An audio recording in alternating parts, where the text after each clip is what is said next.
Welcome to Bunch Formation, your newest favorite college football show. I am Chris Vannini, and I am the winner of Bunch Formation Bowl 3. And I am David Ubben, and I am in shambles. The Arkansas Razorbacks could not hold serve at home against Oklahoma. But I am going to Duke UNC in real-world basketball on Saturday, so I got that to look forward to, Chris. It should be fun. That is really cool. I've never been to Cameron Indoor. You haven't either.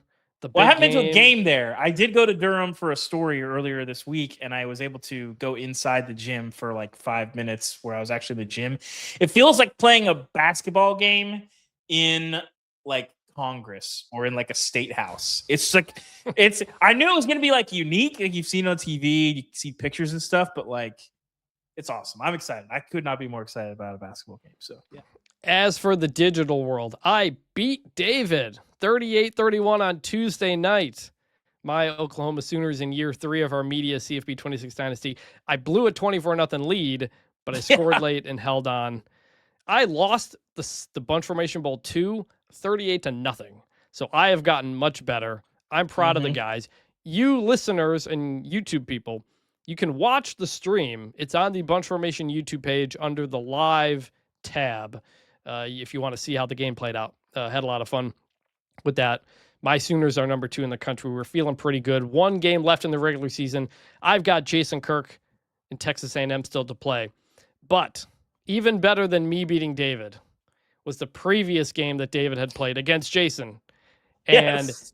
David had the ball up 7, a minute 30 left. A&M has no timeouts.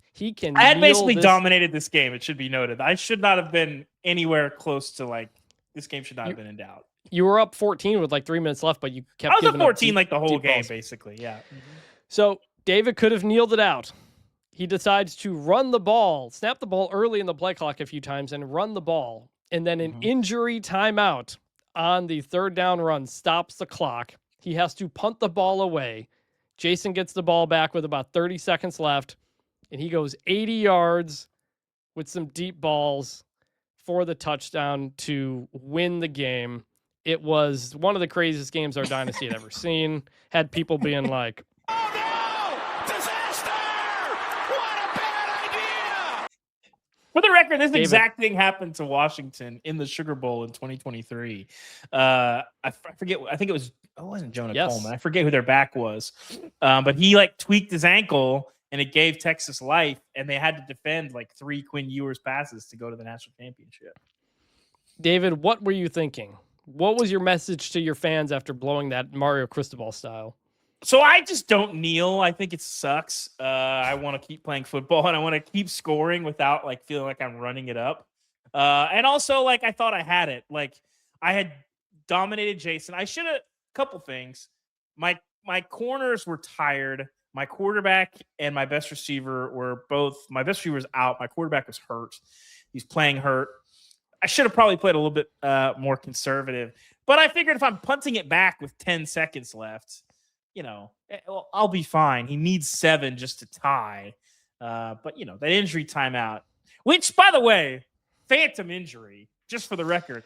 My running back is the one who supposedly is hurt, and he gets up after being tackled and is running back to the huddle. But I guess, you know, he tweaked his hammy or something, and they called an injury timeout. I don't know.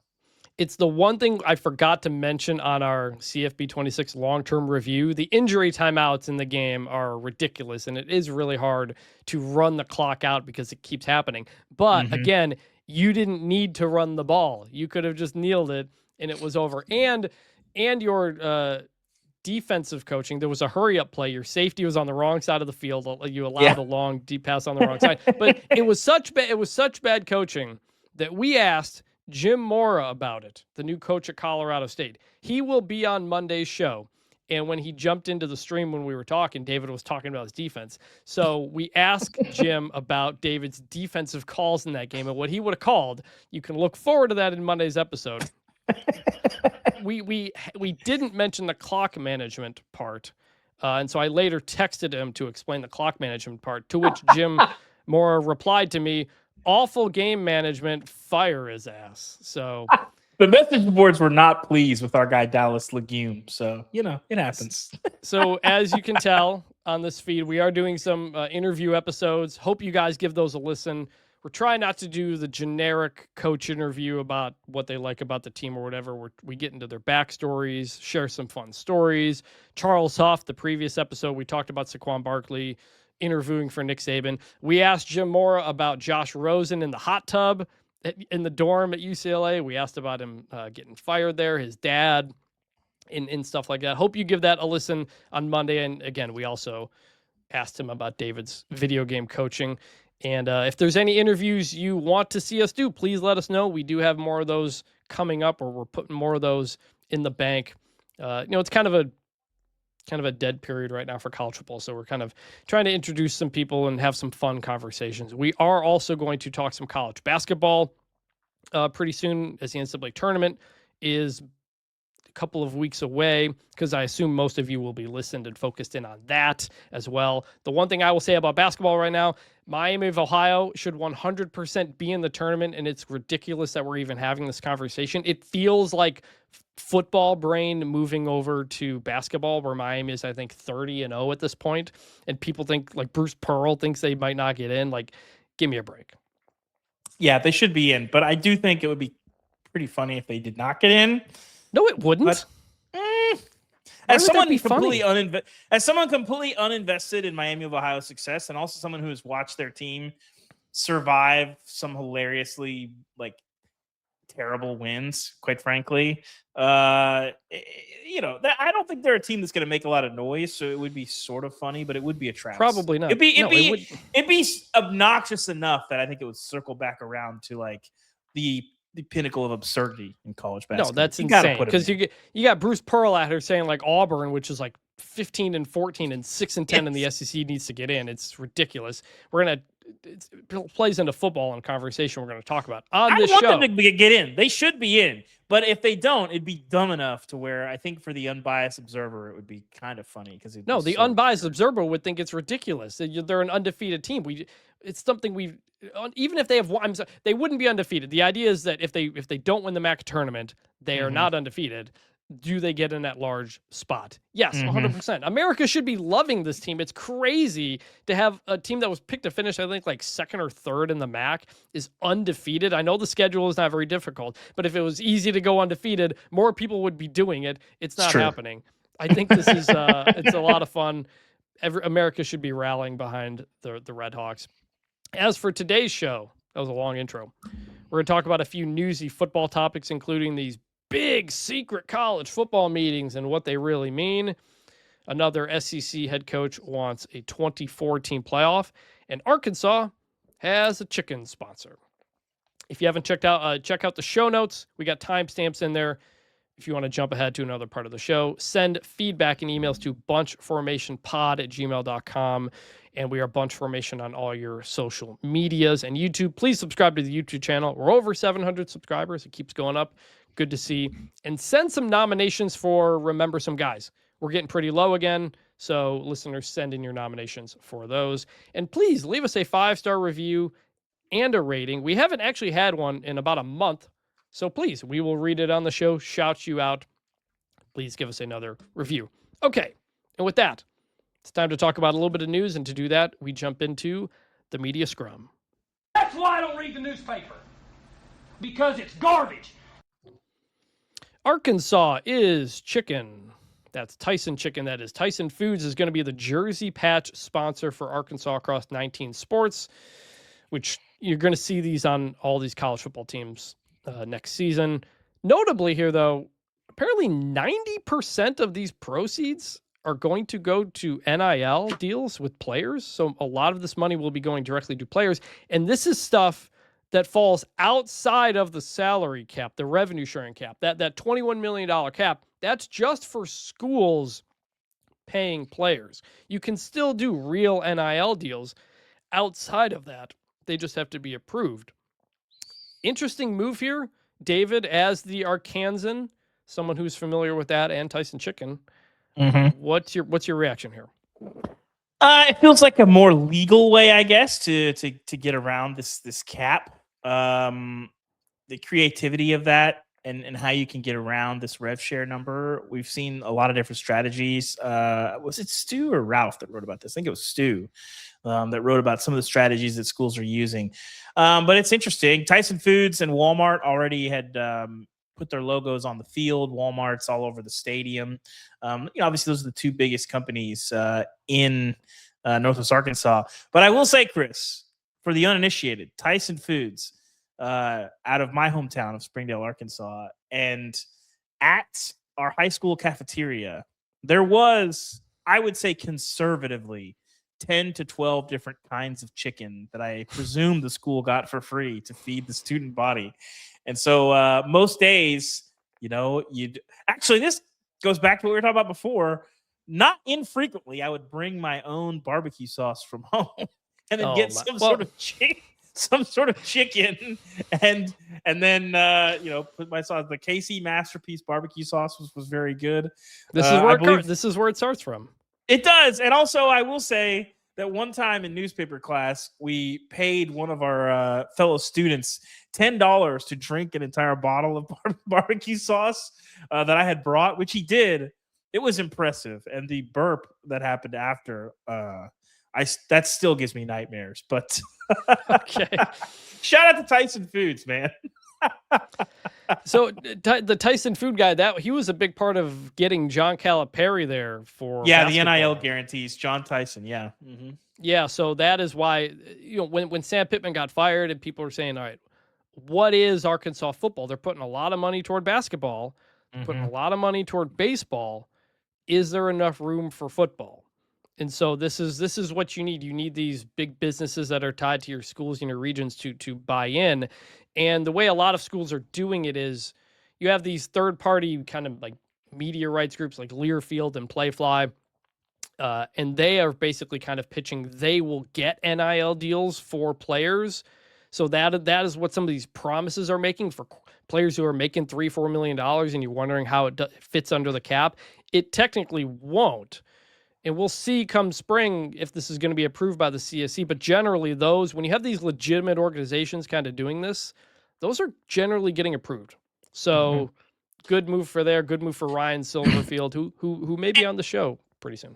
And not to get too far in the weeds, but we still don't really know how sharp the teeth of the CSC even are. But that's a discussion for another show, another day.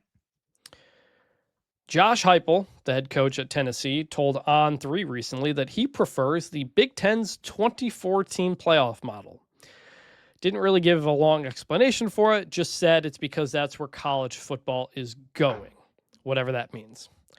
I think it's pretty obvious why Josh Heupel would want this. And it's not just the Big Ten who wants this, by the way, or even wants an expanded playoff. The SEC wants to expand the playoff as well.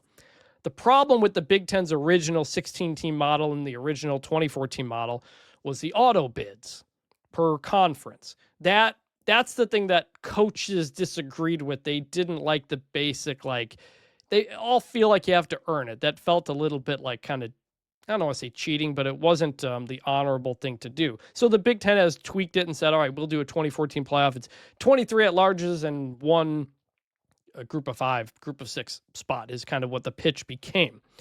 But David, going into the final week of the regular season against Vanderbilt this past season, Tennessee was 8-3, ranked 19th in the CFP. So they would be in this model at this point. Do you know how many wins over winning teams Tennessee finished the season with? I do. It's 0. It's 0. So, of course, Josh Heupel wants an expanded playoff. It helps him. It helps his team get in the playoff. It's for job security. It's why a lot of coaches would want this. It's why a lot of ADs want it. It's why we're talking about expanding the NCAA tournament. There's no actual reason for it other than it would probably help me personally. And so, what do you think? This goes back to, listen, I respect their opinion. I think it's a bad opinion.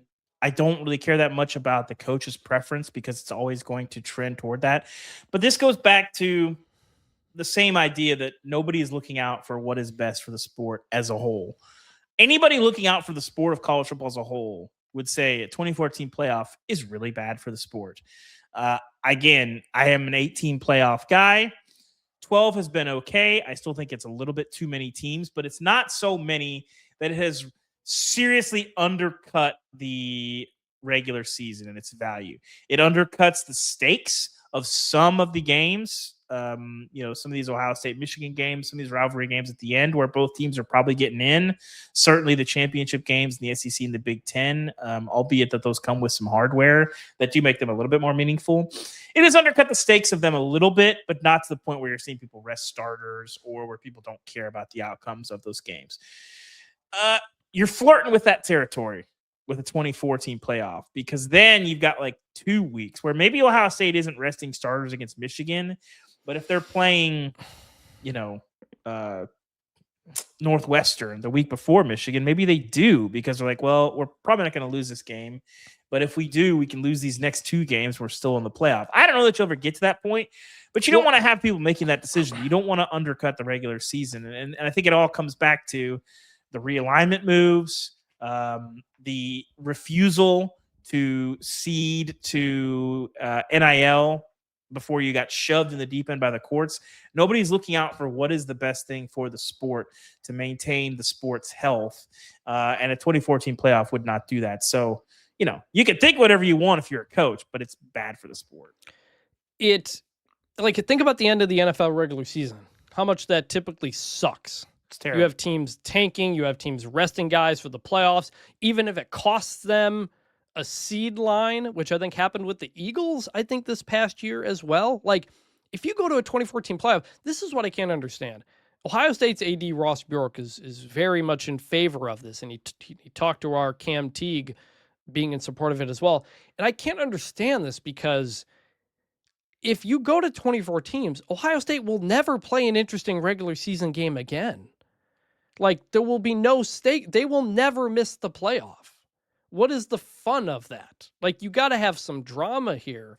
And one of the arguments for expanding this and the NCAA tournament is that you want to get to some threshold where like 20% of teams can make the field. It's what Tony Petitti said last year as well. Don't care.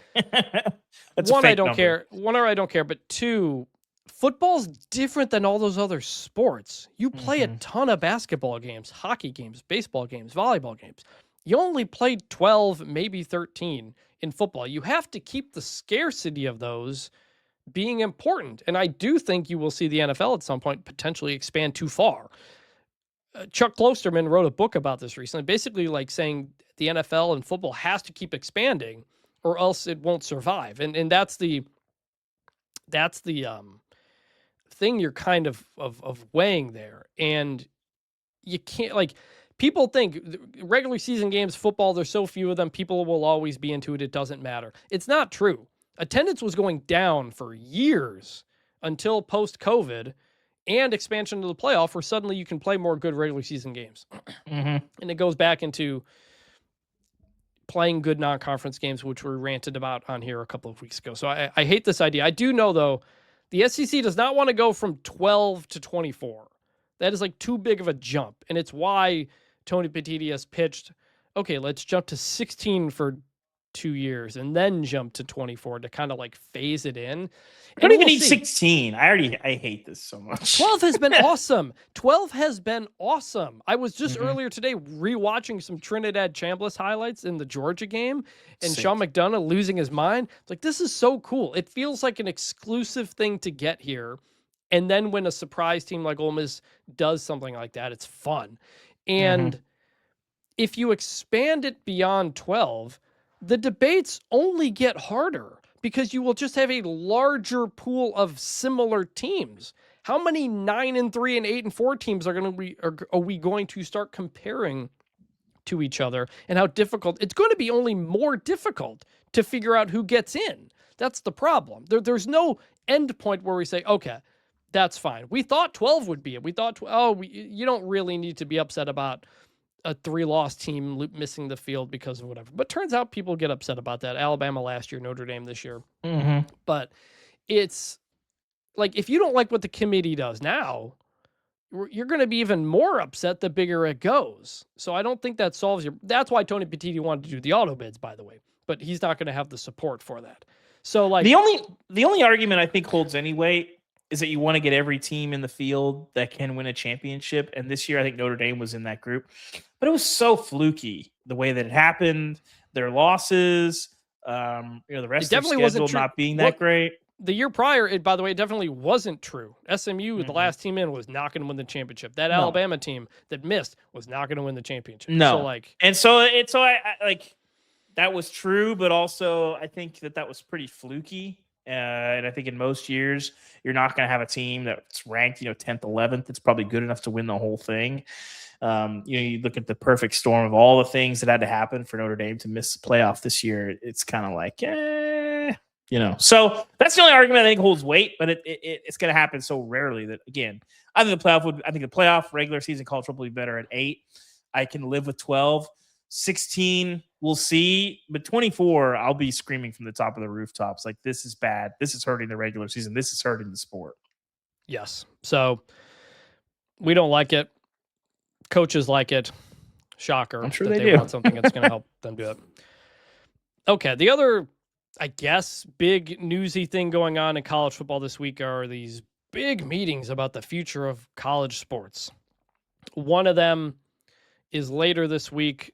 As of recording, Donald Trump is going to host a roundtable with a bunch of people, with commissioners and billionaires and Tiger Woods. And quick aside, legitimate question. Maybe I'm oblivious. Why is the president of the New York Yankees coming to this meeting? What? He probably be like played knows college Trump sports. from like his Yankees. I don't understand why we need the Yankees president there.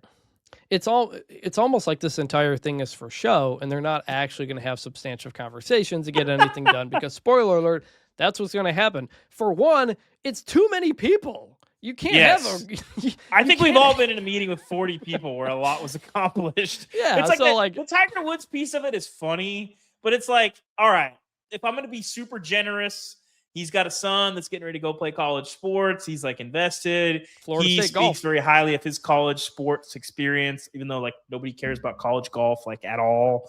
So it's like, whatever. But I don't know why this can't just be a basketball, football conversation with like some understanding of we need to protect Olympic sports as well. So yeah, this is going to be led by Yankees president Randy Levine, and Ron DeSantis. So sure. You're going to see a lot of stories about it. We will probably write about it. Yes. It doesn't matter. You don't need to take it seriously. Just, it is what that is. I think my understanding of what they want to accomplish in this meeting is for lawmakers to hear stakeholders say, what is wrong? How can we help? Can we get to something that is productive and gets things better and helps? I feel very confident the answer to that is no. But it feels like this is sort of like a hearing, a gripe session of like, this is. But again, my biggest beef with this entire meeting is not so much that we have the Yankees president there and Tiger Woods there and all these people that like, you don't know what's going on in college sports. Where are the athletes? We have no current athletes that are going to be in this meeting. That? We have nobody that's making millions of dollars off of NIL, or nobody like a Trinidad Chambliss that transferred up from Division II and changed his entire life. It's like, yeah, the movement is complicated. The movement is probably a negative for the sport. But like anything you try to decide where there's not actual athletes at the table helping to fix this thing with people that actually stand to gain or have gained by the current system, nothing that they do matters, because it's not going to hold up in court. And so, I appreciate that they do have Tennessee President Dondi Plowman. Her and Danny White at Tennessee have been two of the most outspoken proponents of collective bargaining, that like that's the way out of this. And that I don't generally agree with that. I do agree with that. Nothing makes sense without collective bargaining. I recognize that getting to that, not impossible, extremely difficult. But it's a complex issue with even more complex solutions. And like you said, 40 people in a room are not going to solve this. I am skeptical in general of congressional intervention at all.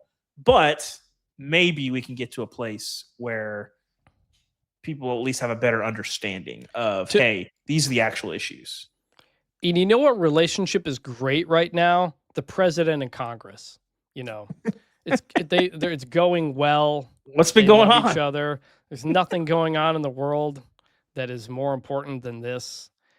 I guess it's. I mean, at this point, I guess it's going to happen. But there's been a doubt it was going to happen. So there's that. I gotta say, if we were able to interview Trump, I would definitely ask him about NIL and the college sports issues and see what thoughts he had on the topic. But we'll never have that opportunity.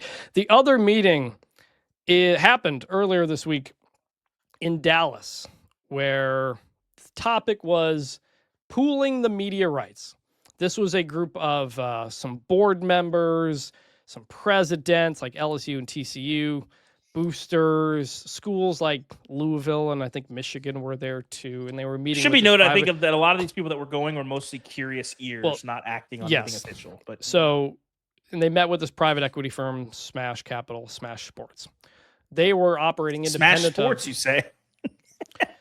They were operating not on behalf of the schools or the conferences, because the conferences hate this. They have publicly said that they don't like this. A lot of the schools do as well. So nothing actually was going to happen from this, but it's just like, hear out our idea for Smash has pitched the Super League, but it starts mainly with the topic of pooling your media rights into one. So let me explain this.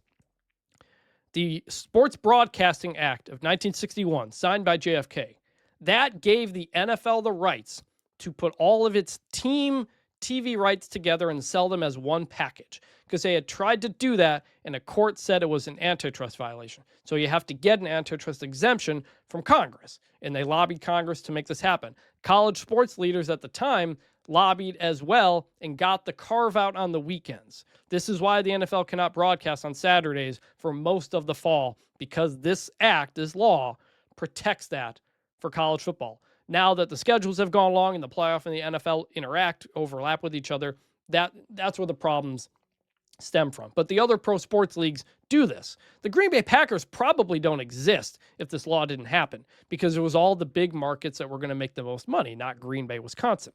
And so the pitch from Cody Campbell and other people is, hey, college sports, let's open up the Sports Broadcasting Act, allow college sports to pool your rights together and sell them all the conferences together and sell them all as one, just like a pro sports league. And you will get more money that way, because currently you have conferences fighting each other for the rights from an ESPN or Fox. That drives the price down.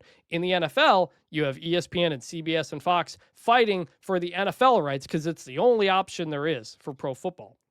That is the value of an antitrust exemption. So the idea is we will get more money this way. That's the pitch. And it makes sense on its face, and you can understand it. The Big Ten and the SEC last week came out with a letter to Congress basically being against this. Why are they against this? Mostly because they have the most money and the most power right now, and they don't want to give this up, which is the biggest hurdle to doing any of this stuff. What can you do to convince the Big Ten and the SEC to give up their power? So before we get in more in the weeds, David, on the idea of pooling media rights and the value of that, and the idea to make that possible, what do you think? I think 30,000 foot probably good for college football in general if we can get there. The idea, I like spacing out games, but I am sensitive to the Big Ten. Big Ten and Big 12 teams that are annoyed that every big game that they have is at noon on Fox, because that's the TV deal. And that's let me add to it. So as part of the idea of pulling the rights together, part of the pitch is you'll get more money, but also you will have a lot more freedom to set your own schedule. The NFL tells the networks what time they're doing their games, as opposed to college, where we know the broadcasters set the game times. So just that's what you're referencing. But I would like to hear from somebody unbiased. Maybe, I don't know if we've heard a lot of TV people talk about it. One of the pitches of this is, hey, everybody needs more money. We're living in the rev share NIL world.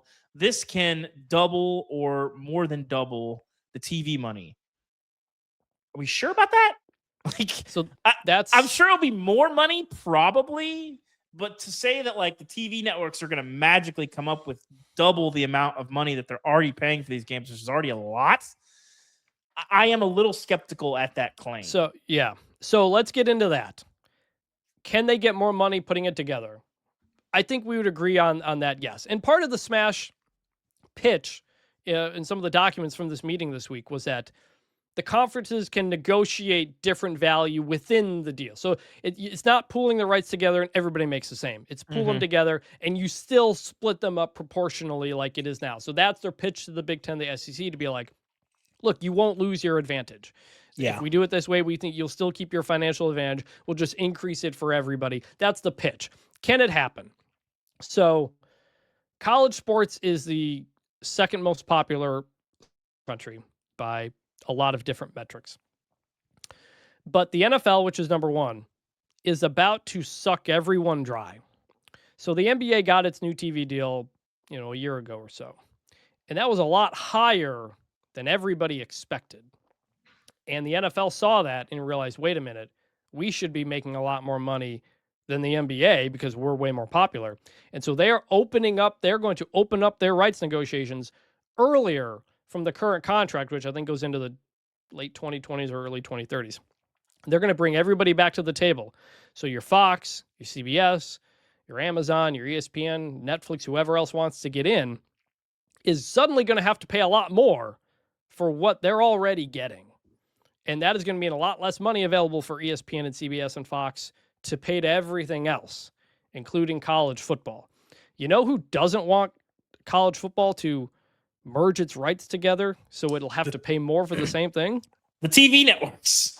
ESPN and Fox. Yes. And Fox half owns the Big Ten at this point. Like, they own the Big Ten network. They are locked together. Fox and the Big Ten are like that. So that's potentially one reason why the Big Ten doesn't want to do it. ESPN has all the SEC rights. They will tell the SEC, we don't think you should do this. So again, what is the incentive there? What can actually bring in more money? And they will say, and it's said in the documents, the streamers, Apple, Netflix, Google, like that's been like the white whale everybody's been waiting to think that one of these streamers will come in and pay way much more money. And I don't think that's true, because you remember when the Pac-12 fell apart? You remember the last thing that happened before it really collapsed? I believe Amazon, right, was pitching. Well, they were pitching that Amazon could get them like close to $20 million a team, something like that. It was Apple. Right? It was Apple TV Plus. Apple. Basically saying, Apple had the best offer, certain number of money, and then you get more based on how many of your fans sign up for it. Yeah. And the school said, this isn't good enough. We want to be on actual television. Colorado left. Everybody left. Apple could have said, we'll pay everybody $50 million to get the Pac-12 TV rights. That would have held the league together. Apple could have kept the Pac-12 together if it wanted to. It didn't want to, because it wasn't that important. And Apple has MLS now. Apple has all the MLS games, Major League Soccer, and it's not gone well. A year ago, you had to have Apple TV for one, and then you had to pay on top of that to watch MLS. It went terrible, so they removed that second barrier this year, so now you can just watch it on Apple TV. But the league has to produce the broadcasts. Like, Netflix doesn't even produce the games, the NFL games that it airs. Those are produced by like CBS or NBC. Mm-hmm. They're just airing what other people are producing. So I don't think, like, people have always thought there's going to be this bubble bursting at some point for sports rights, and it will for some lower sports. NFL will be okay. NBA will probably be okay. College football should be up there, but the timing of this isn't great either, because you're not even going to be able to do this until the mid-2030s when all the TV deals come up. Mm-hmm. So, David, do you want to watch all your college football on Apple TV Plus? Listen, I think what viewership and what technology looks like in the mid-2030s and the user experience and habits and all that stuff, I wouldn't pretend to predict that, because I think, 8 years ago, if you'd have told me, well, most of your TVs have a bunch of apps on there, and you open up the app on your TV, and it's like, I think that idea would have been, in the very, very earliest stages of smart TVs, kind of far-fetched, of like, nobody's going to actually do that. So what things look like in the mid-2030s, I don't know. How easy is it to watch games. On It's the thing when it's the thing whenever somebody says what is the next step of realignment, nobody knows because it's all dependent on what your TV situation is going to be. So I do think that would probably, like, pooling media rights, I would say tentatively is a net positive for college sports. But there is a lot of concern when I talk to administrators about reopening up the Broadcasting Act. And if you do that, what are the unforeseen circumstances or the unforeseen consequences of doing that? There's a lot of like fear around that. How much of that fear is well founded?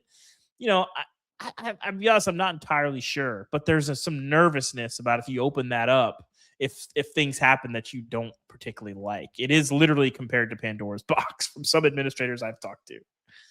Well, it's like the other part of it too. How much of government do you want running college sports and being involved in it? And like Ted Cruz brought in the commissioners of a lot of the leagues last year, I think, for a hearing on the Sports Broadcasting Act and basically kind of poo-pooed them and tried to warn them against doing certain things. And maybe Congress would have to react by adjusting the Sports Broadcasting Act because people were complaining about games being on streaming instead of linear TV and all this kind of stuff. So there are parts of that. And the other thing is like the SEC and the Big Ten are going to be fine. It's how much money is there really for, Wake Forest and Minnesota and Syracuse and whatever. It's like 1,000+ games is what the package is. The NFL is so valuable because every individual game can almost be in its own window. We get games almost every day of the week during the season now, to the point where now, like, Sundays sometimes are kind of boring because there's not that many games. Late in the season, you'll have games on Thursday and Saturday and Sunday and Monday, and they're spread out, and it's like, well, there's not that. The NFL is, and if you go to 18 games, and you expand the league potentially, you're starting to water down the product. There's only so much you can have. And so college football has expanded that so much farther where you've got everything from the SEC all the way down to Conference USA. And that is where you can question how much more value there actually is. College football did used to have its rights all together. The NCAA owned them. That was the 1984 court case. The Oklahoma 84 case, yeah. Oklahoma and Georgia sued for their TV rights. They got them. Schools decided to put those within a conference. That ends up leading partially to the collapse of the Southwest Conference in the mid-'90s as TV rights start becoming the thing that hold conferences together. So that's how far back this all goes. As for the big meeting in D.C. this week, Chris, can I propose a rule? Yeah, sure. We're talking about both of these. Go ahead. Yes, this is separate from the pooling media rights. But I would like someone to be in that meeting in D.C. with these 40 people. And if you say the NIL or NILs, somebody hits a button and it just ejects your seat and you get kicked out of the meeting. Can we do that? Can we have that as a rule? Didn't Trump say that on some video when he was in that restaurant with Gunnar Stockton? Equality, man. Listen, if you say the NIL or NILs, you're out. Period. No exceptions. Yeah. So the DC meeting is going to be a big show. It's not going to ultimately matter. The SCORE Act is expected to get a push in Congress. Again, that's the one that will give college football an antitrust exemption on some caps, not making students employees, on allowing them to enforce NIL rules and various rules, kind of basically make a lot of the current current NCAA rules essentially into law or give the NCAA the power to enforce it. But that's a tall task because you got to get, I think, 7 Democrats on board with the Republicans to pass it. And that hasn't happened. That is really hard to do. As I mentioned, other more important. I talked to a congressman last spring and I was like, what are the chances, the SCORE Act, that this happens? And this person told me it's hard to see where it fits because you have like government shutdown looming and defense bill looming and all these big things that happen in Congress, farm bill, on top of just the daily craziness that happens in our political world these days, such as a war with Iran. So can it happen? It's hard to see it happening, but that's where it comes back to the meeting in Dallas. The TV antitrust exemption is the one you're most likely to be able to get. That's a pretty narrow thing you're asking for. You're just asking, hey, can college sports operate like the pro sports do with TV? It's a reasonable thing to ask for. But again, if the SEC and the Big Ten aren't for it, it's hard to see it happening. Now, by the way, even if you open up the Sports Broadcasting Act and let college sports do it, it doesn't automatically put it together. The conferences and everybody still need to agree to do it. So it's like still like 3 steps ahead of where you'd even get. So it is hard to see a lot of this happening, but it does. You know, I was texting people about the meetings and stuff the other day, and everybody's just like, it feels like there will be a breaking point at some point, and we don't know what that is. Louisville released a letter earlier this week basically saying this isn't sustainable. We don't have the money to do this anymore. All the money we're making that used to go to these Olympic sports is now going to pay players past the SCORE Act or something. Like we need help. And the sad thing is, the way it was kind of put to me at the beginning of all this is it's going to take something really bad to happen for people to finally like agree to some sort of change, and that just hasn't happened yet.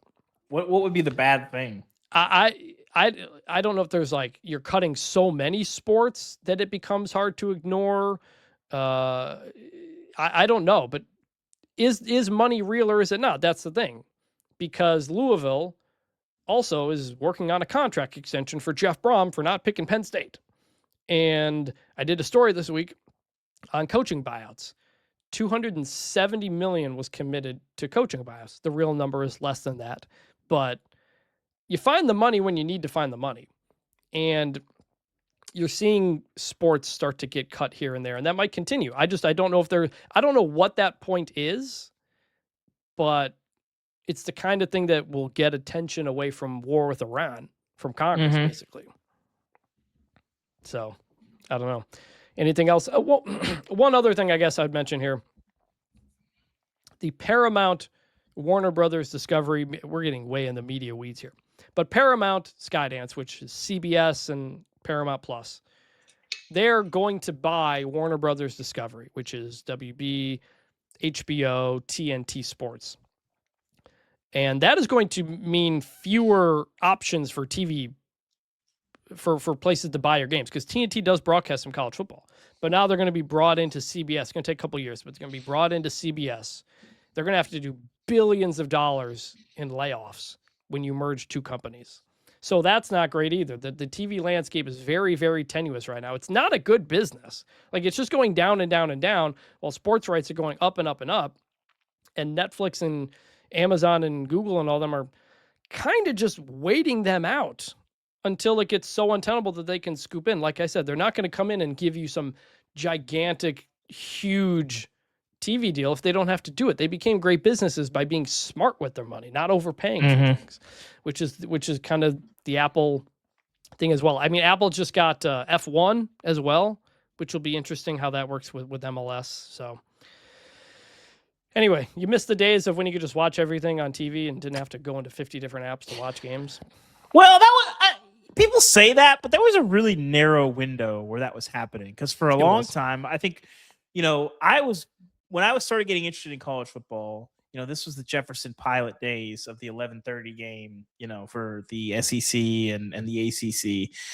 And so that window was probably only 10 or 15 years, because before that, you know, there's like 2 to 6 college football games on a week, period.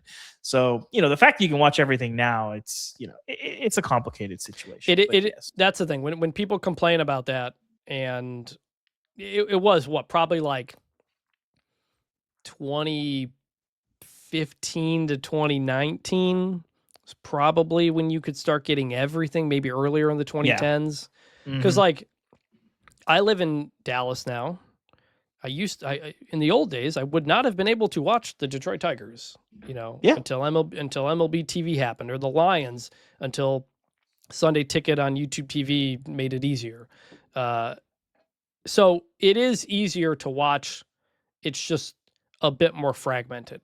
And so people can feel different ways about that. But I think when I think back to college football season, and I'm able to, by the way, college football, way easier to watch the games than it is the NFL. You can get pretty much everything with a basic cable package. Yeah. Which is pretty great.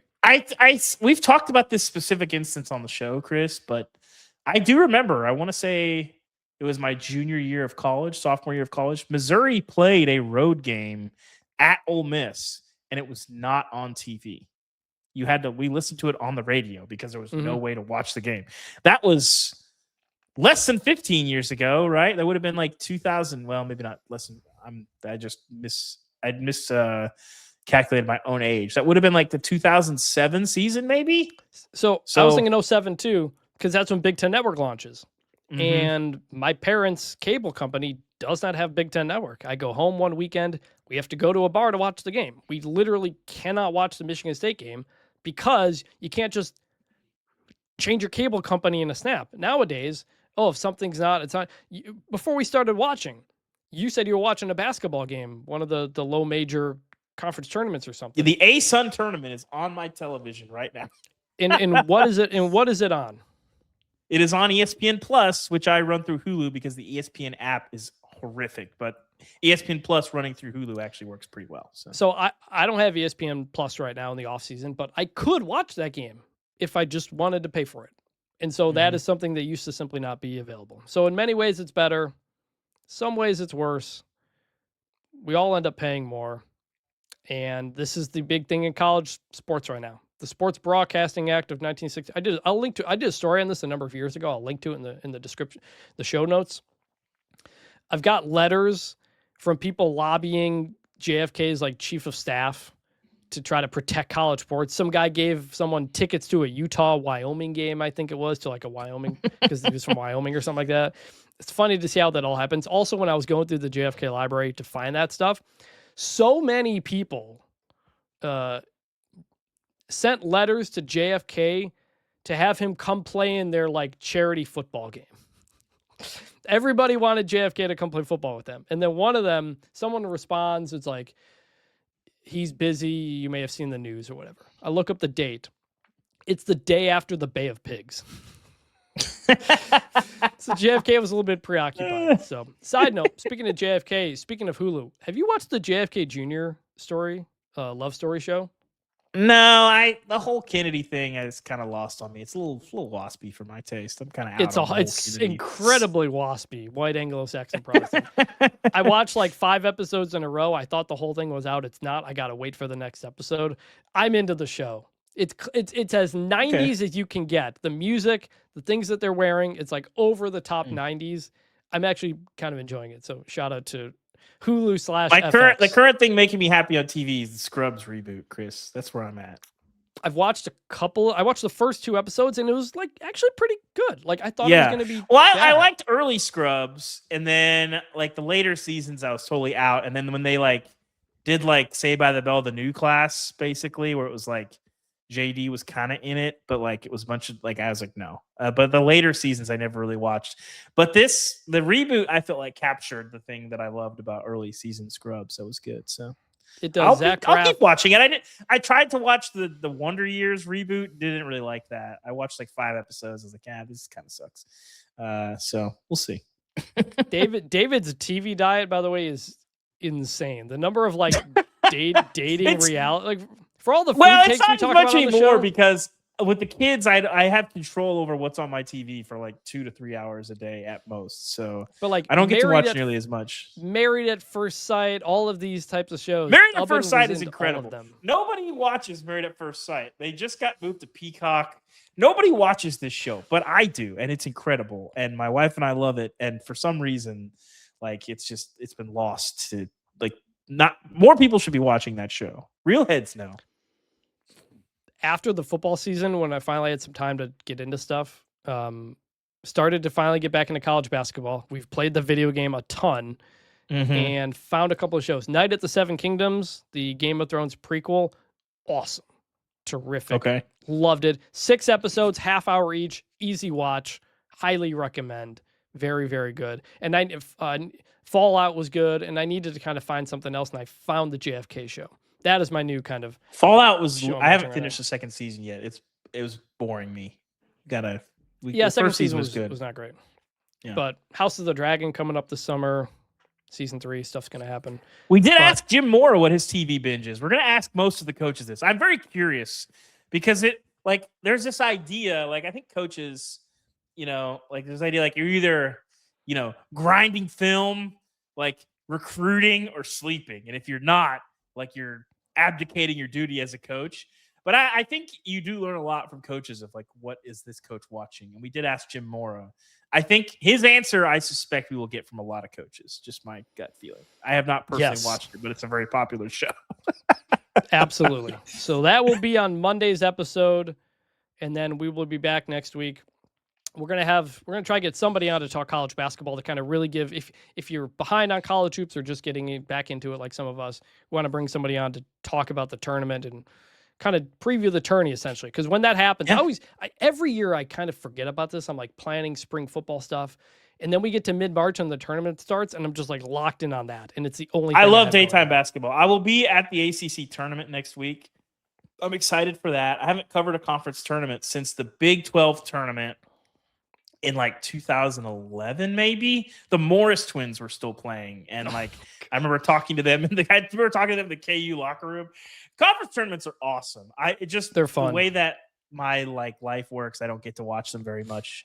Certainly don't get to cover them very often, but I'm looking forward to it. It's 15, 20 minutes per hour. I won't be doing a ton of stuff, so don't be looking for a lot of bylines, but I'll be there, kind of talk to some people, probably write a little bit. We'll see kind of what we're doing, but I'm excited for it. And then of course, Duke UNC on Saturday. That's like legitimately not even like career bucket list. That's like a lifetime bucket list of like, just, like that. I have never covered the Iron Bowl. I almost did one year. I've never covered the Iron Bowl. That's on the list. And then Duke UNC is on the list for sure. So I'm very jealous. And Army Navy, which is Army Navy's on my list. Or not. Army Navy's on my list. That Army Navy's tough because of the schedule. If they shift the schedule where it's more a part of the season. Don't say that. They as much as that was a thing, the Navy people are like, absolutely not. Like that is going to be a much bigger fight than I think either way, that's on Jeff my list, Monken but I would like it to be easier to cover that game because like the first weekend where we're not having a full Saturday, I like to spend with my family.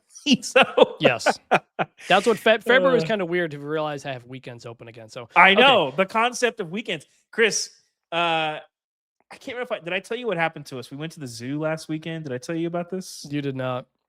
Okay. So we have a 3-year-old and a 1-year-old. We go to the zoo in Asheboro, North Carolina. Great zoo. A lot of walking, more than I would prefer. But like that's what a zoo. That's what a zoo is. That's the only way to get this around. was like a wild amount of walking, like more than I have ever. I love zoos. Anyway, by the way. I do like a zoo. So you're gonna have to make some calculated risks when you have a 3-year-old and a 1-year-old. And one of them that we made was, well, we're just gonna have to skip nap time for our 1-year-old. Because it's just going to be hard to do that. She might fall asleep in the stroller.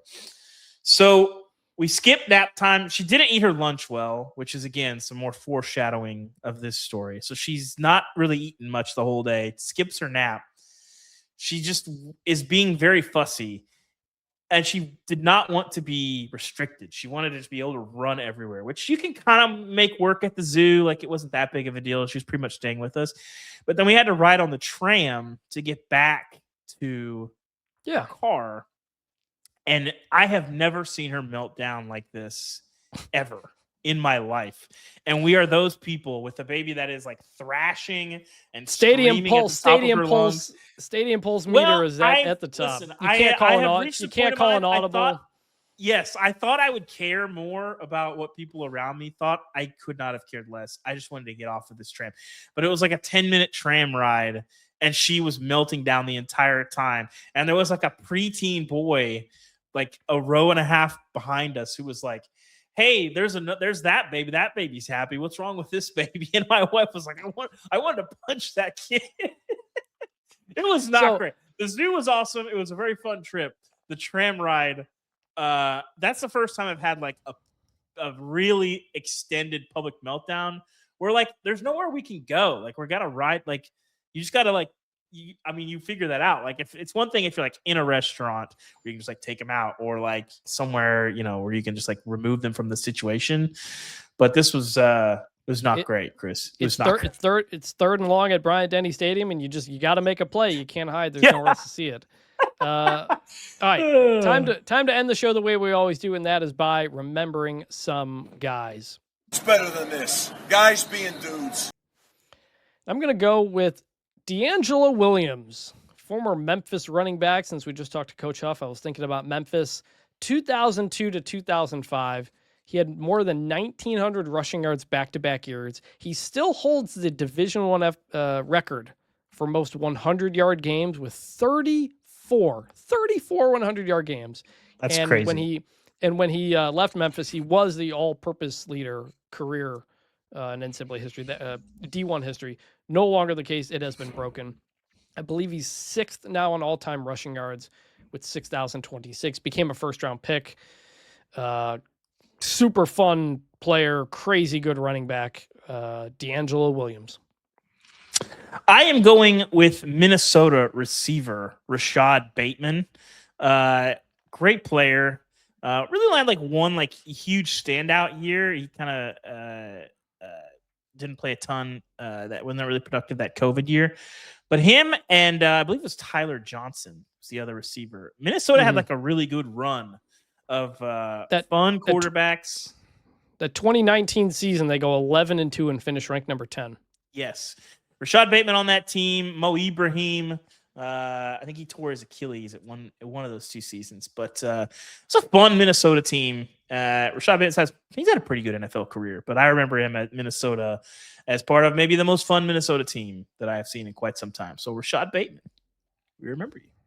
Absolutely. And nomination from listener Connor Johnson, who says, "Hey guys, wanted to nominate Jeff Fuller from Texas A&M, receiver from 2008 to 2011. I believe he was the first 1,000-yard receiver in Texas A&M's history and was part of the Ryan Tannehill team in 2010, which also happened to be the first year I started watching college football religiously.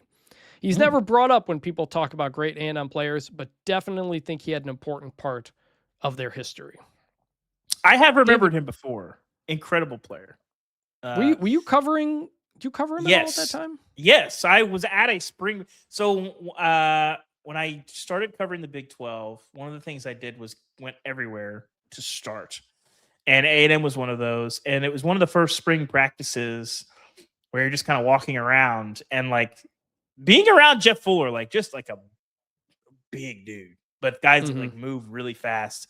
I think he was 6'4", 225, just a massive guy. I don't, maybe it was a route running thing, maybe some injuries. I don't know why he didn't have much of an NFL career, but a great college receiver and a physical specimen. Very fun guy to watch. Shout out to Jeff Fuller. 6'4", 218. All right, so I was not far off. All right. Big guy. All right, that's going to do it here. For David Ubben, I'm Chris Vannini. Thank you for listening and watching to Bunch Formation. We'll be back on Monday with Jim Mora to talk about a lot of things, including David's poor coaching in the college football video game. So thank you for listening and watching. We will talk to you next week. David, you got to finish the show. And please, especially if you're going to blow a lead late, remember, bring back the turnover chain.